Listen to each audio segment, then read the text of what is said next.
Good evening, everyone. My name is Peter Abayomi, a research executive in COM Software's company. And I welcome you to COM Software's webinar series on the INSITU GEO Software. I appreciate everyone that was able to join our previous webinar, the webinar on the cone penetration test, on the power load test. Today, we'll be focusing on the plate load test. I really appreciate everyone that was able to make it to join the previous webinar. And I also welcome you to focusing on the plate load test. Briefly, I'll be sharing my screen in this webinar. So I'll be sharing my screen with you. Yeah. So the INSITU GEO Software was developed by COM Software's company, and its first release date was May 2017. The software is a combination of 8 INSITU Geotechnical Engineering test programs. You have the cone penetration test. The cone penetration test comes with an assisted mode. We have the electrical resistivity test, the flat dilatometer test, the pile load test, the plate load test.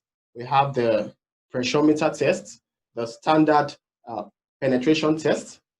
The standard penetration test also comes with an assisted mode for foundation designs, and also the vein shear test. So the software has 8 INSITU Geotechnical Engineering test programs in one. So what the software does is to analyze the data gotten from the site.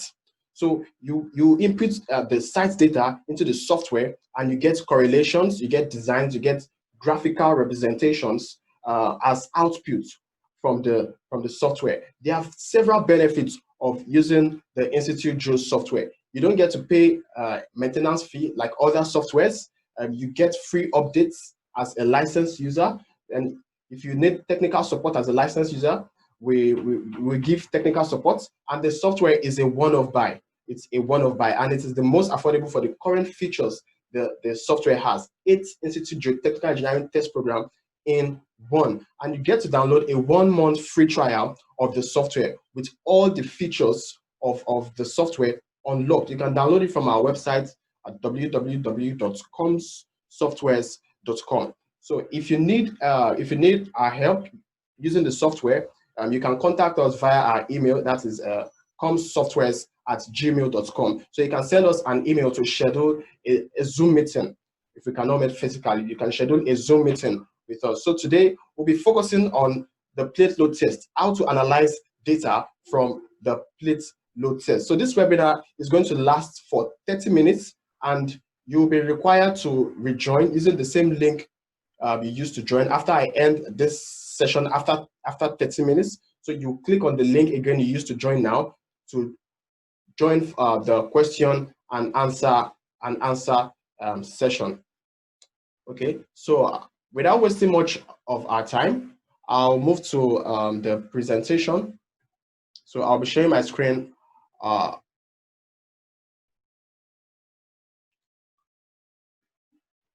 Yes, the plate load test with the INSITU GEO software. That's part 1.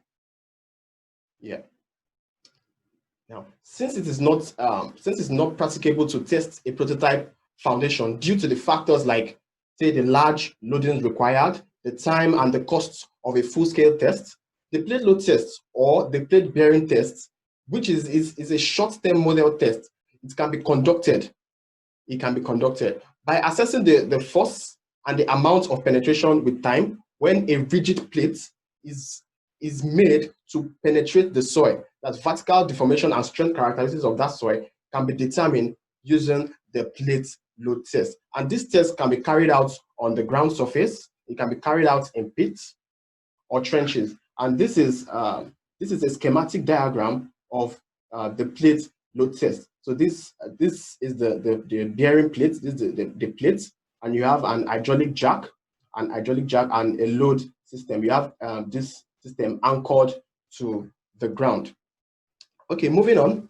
The test can be carried out on various kinds of soil, but normally not used for very soft and fine soils. However, the test is useful for checking for the quality control of road compaction, piling mat, or all roads. And the plate load test involves loading a bearing plate at the foundation level in increments and determining the settlement with the use of dial gauges at each loading. Moving on, we see some of the limitations of the pilot test. The pilot test has some disadvantages or limitations. Since the size of the prototype foundation is larger than the test plate, that's larger than the bearing plate, the test does not directly reflect the bearing capacity of the prototype foundation. But for cohesive soils, the bearing capacity does not depend on the size of the footing. In cohesive soil, the consolidation settlement cannot be predicted. The consolidation settlement cannot be predicted because the plate load test is a short-term test. And for you to get consolidation settlements, it has to take years. Consolidation settlements in cohesive soil take years. But since the plate load test is a short-term test, you cannot predict the consolidation settlement for cohesive soil. And for designs of strip footing, the plate load test results are not recommended because of the shape effect.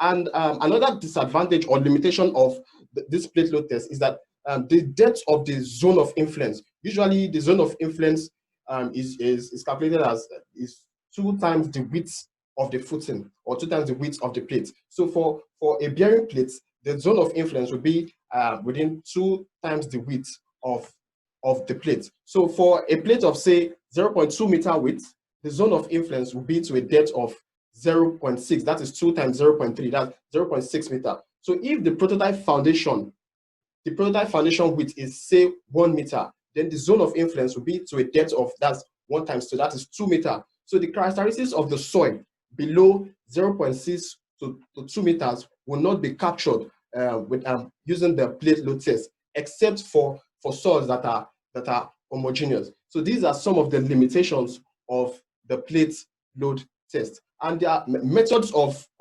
loading. The method of loading, the plate load test has method of loading. We have the gravity loading method. In this type of loading, the dead weights like sandbags or concrete blocks of known weights are arranged on a platform with an hydraulic gauge on the bearing plates. So this is the bearing plate. This is the load platform. So you have sandbag of known weights. So this is a type of loading. And also we have the reaction loading by using a hydraulic jack. So here a truss system anchored to the ground. You can see the anchors. This is a schematic diagram. Anchored to the ground, a truss system anchored to the ground is used with an hydraulic jack in between the truss system and the bearing plate. Also, apart from the gravity and the reaction loadings, some engineers improvise using heavy equipment like excavators as a counter reaction system. You can see this picture here.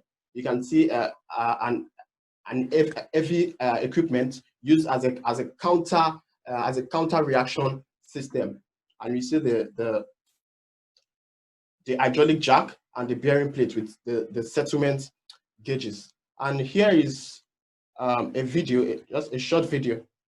So you see the jack gauge pressure, the dial for the jack.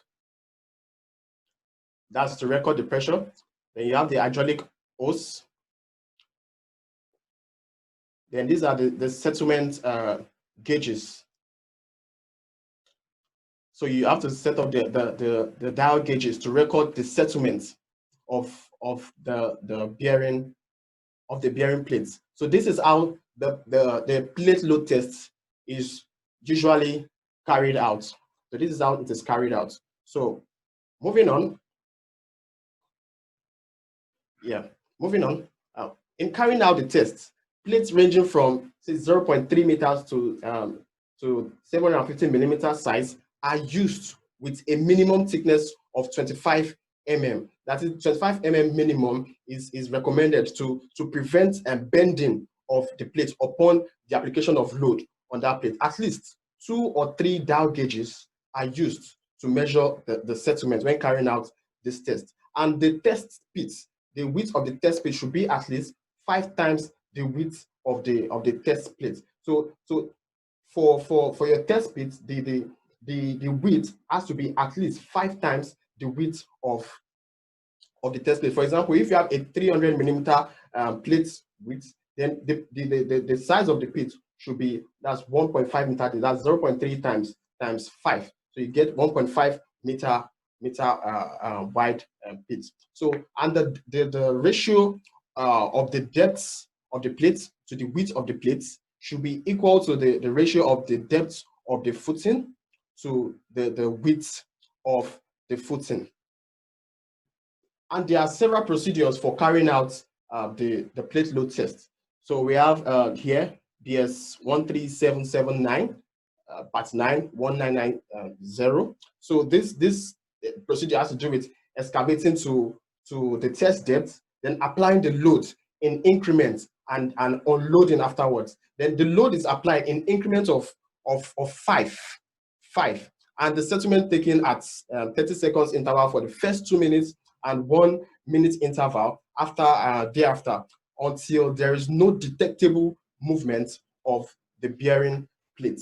That is for the BS standard. That's the British standard. Also, we have the IS 1888 1982. So that is the Indian standard. It involves excavating to the test level and applying load increments and recording the settlements after 1 minute, after 4 minutes, 10 minutes, 20 minutes, 40 minutes, and 60 minutes interval till there is no detectable settlement. So, and there are several standards apart from the IS and the BS standard. There are several standards for carrying out the plate load test. We have the IS, we have the ASTM, we have the BS, we have the DIN, NS, and TD.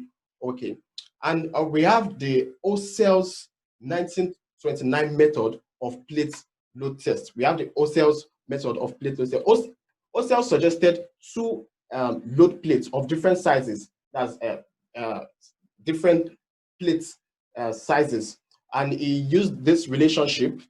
That's Q1 equals to M. M is a constant corresponding to the bearing pressure, and times area of the first plate, then plus N, which is the constant corresponding to the perimeter of shear, multiplied by P subscript P, that is the perimeter of the plate. That is for the first loading plate. And the same thing for the second load plate. So you solve this simultaneously to get the values of M and N, and he suggested this equation, the equation for the prototype foundation, to determine the load applied on a given plate. So you have QF equals to M times AF, which is the area of the foundation, plus N, which is the constant corresponding to the perimeter of shear, multiplied by PF, which is the perimeter of the foundation. That is OCEL's method of plate load test. Also, from the plate load test, we can get correlation like the modulus of subgrade reaction.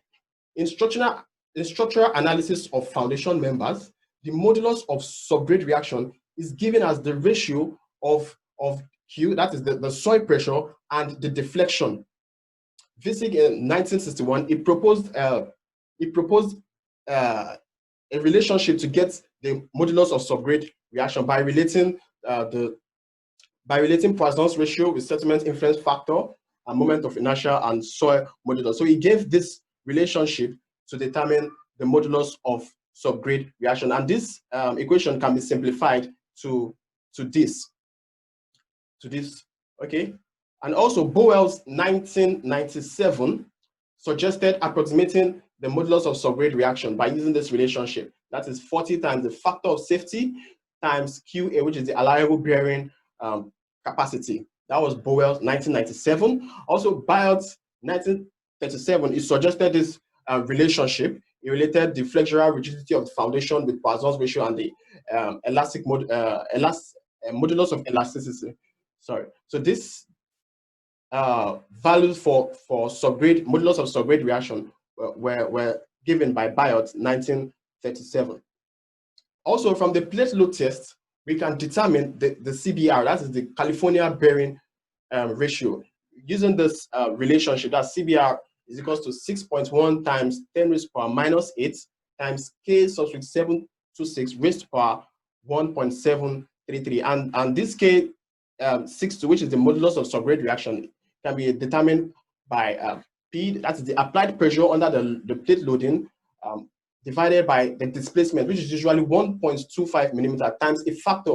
And he gave a relationship for determining the factor, which is 0.079 plus 0.001209 times the diameter of plate to get this factor for you to determine the modulus of subgrade reaction and thereby getting the CBR, that's the California bearing ratio. Also, from the plate load test, you get settlements for sand. Terzaghi and Peck, 1948, they suggested this formula for determining the settlement for sand. That's S, which is the settlement of the proposed foundation, divided by the settlement of the test plate in millimeters.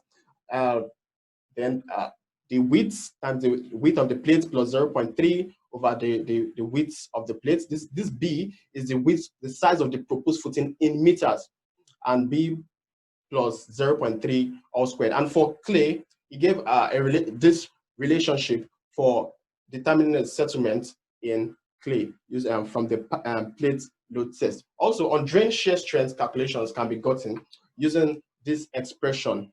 That's the ultimate contact pressure from the test minus the total stress over the NC, and the NC is equal to 6 for subsoil and 9 for borehole. Sorry, this is supposed to be a plate load test.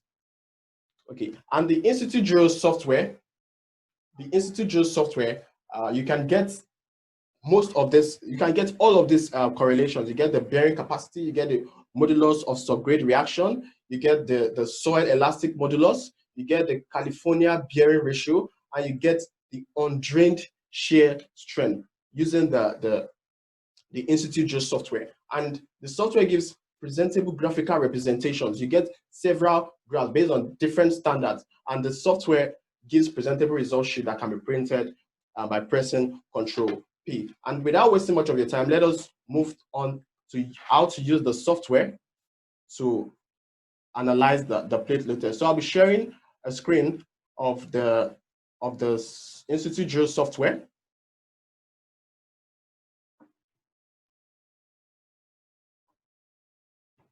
Yeah, so the plate load test. So this is the plate load test, the interface of the plate load test with the INSITU GEO software. So here I input the project's name, the test location, the test method, the test number, the job reference, the weather, the dates of the test, the groundwater level depth, the ground level, that's the ordnance datum, the organization which carried out the test, the details and address of organization, the test operator, the test was checked by and approved by. And for the general inputs, you select the pilot test type, be it a constant rate of penetration test or incremental loading test, depending on the one carried out on site. And also you select the shape of the plate, be it square, circular, or rectangular, and also the plate thickness. Input a plate thickness. I remember we said that the minimum plate thickness should be 25 mm. So for this test, I had a 25 mm thick bearing plate. So here I input the plate diameter in meters, the plate depth, the foundation width, and the foundation depth. Remember we said in the slide I pulled up earlier, I said the ratio of the plate depth to the plate width must be equal to the ratio of the foundation depth to the foundation width. So I input, I make sure that criteria is correct, and I input the mass of the apparatus in kilogram and the factor of safety for determining the allowable bearing capacity. And also I select a failure criteria. So the software allows me to choose from different criteria. We have the load corresponding to a settlement penetration of 15% of the plate width, the load corresponding to a total proposed foundation settlement of 25 mm, the load corresponding to 1.5 times the anticipated ultimate load from structure, the load corresponding to the permissible settlement of the plate, and the maximum load applied. So for this, say I select this failure criteria, and also I input the capacity of the loading jack in tons, the number of settlement gauges, select the number of settlement gauges, the in-situ density of the soil in megagram per meter cube, and the Poisson's ratio. So here you already have some recommendations.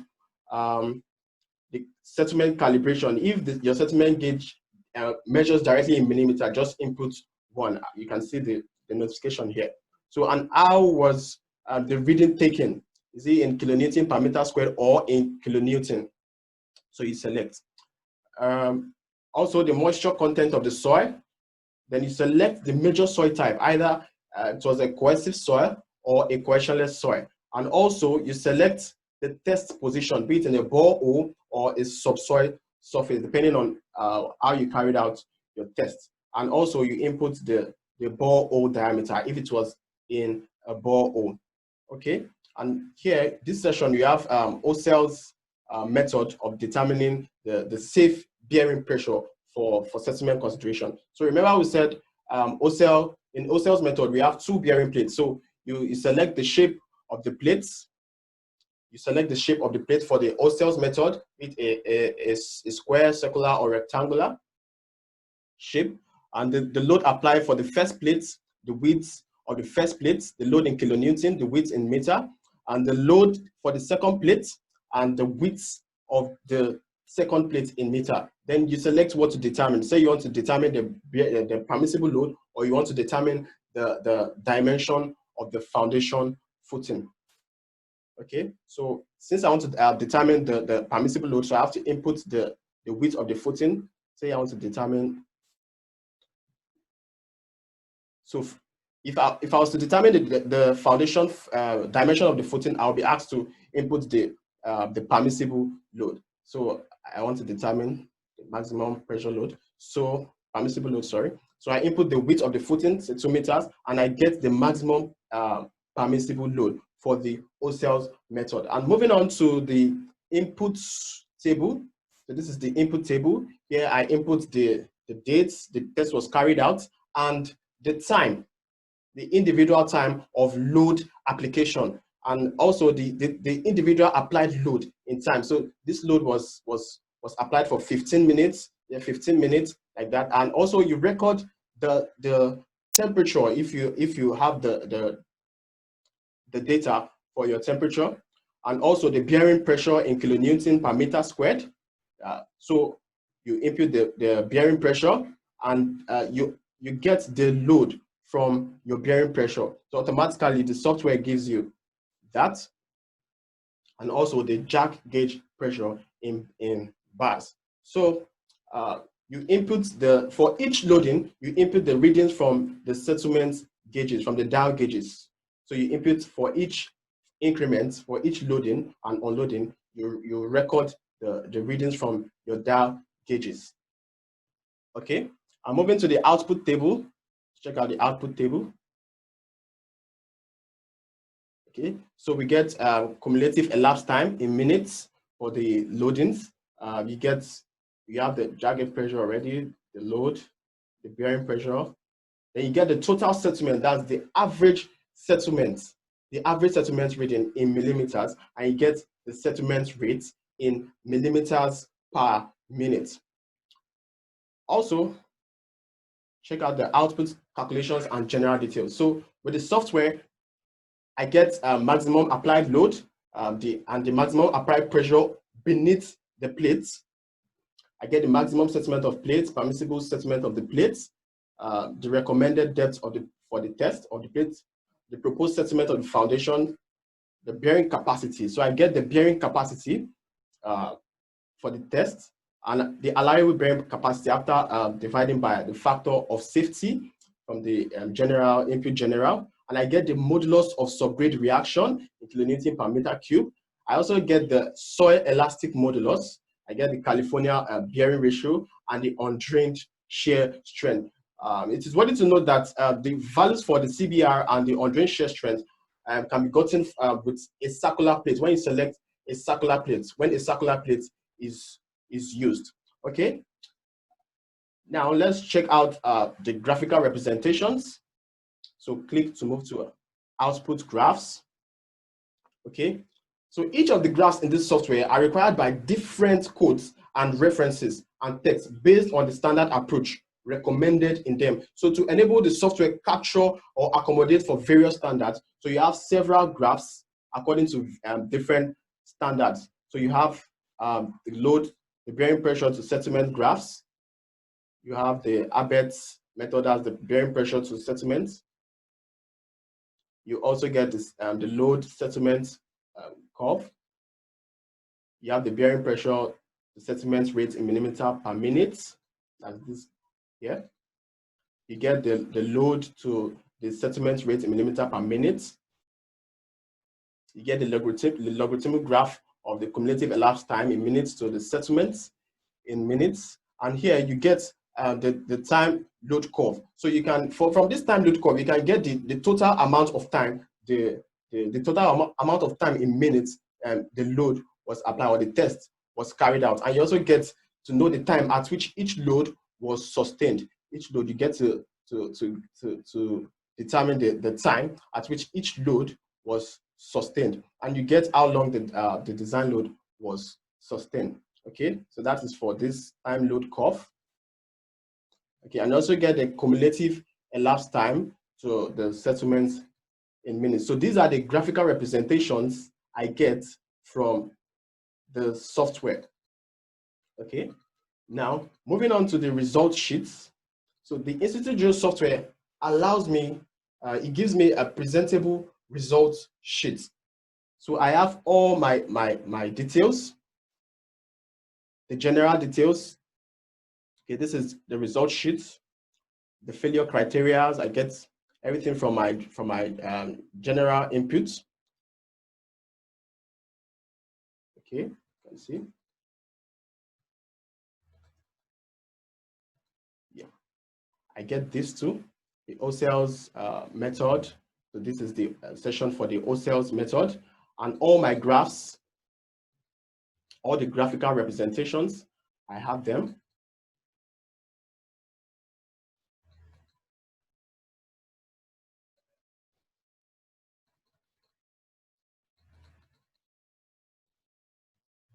So I have the graphical representations. So I can print out the result sheet in a presentable form. What I just need to do is to press Ctrl P on the system. So by pressing Ctrl P, so I have each page. So this is page 1 from here. See page 2, like that, like that. So depending on the pages you want to print, so you can select the number of pages you want to print, say from page 1 to whatever page, or depending on whatever page you want to print. So the software makes your work easier. It gives you a presentable result sheet, and you can attach this also to your story report. You can also download the PDF of. You can download the PDF of the result sheet by clicking on the Microsoft Print to PDF. Yeah, just click here and it converts your file or your document to PDF. Okay, so that is it on the plate load test. That is how to use the INSITU GEO software to analyze the plate load test. You get various correlations from your general details to OCELS method. Then you input your values here from the site, your dial gauge readings. You get your output calculations. You get modulus of subgrade reaction, TBR, the CU on drain shear strength, the bearing capacity, and the allowable bearing capacity. You get graphical representations. So that brings us to the end of the webinar on the plate load test. I hope you found this insightful. I hope you've been able to learn how to use the INSITU GEO software to make your work easier in analyzing the plate load test. So you'll be required to rejoin for the question and answer session. After this session, we're going to have a question and answer session. So in case you have questions, in case you have concerns, so you can rejoin within 1 minute or after 1 minute, thereabout. So you can rejoin for the question and answer session. So I'll be ending the session right now. and you'll be required to rejoin using the same link you used to join. So I'll see you in 1 minute's time. Thank you very much.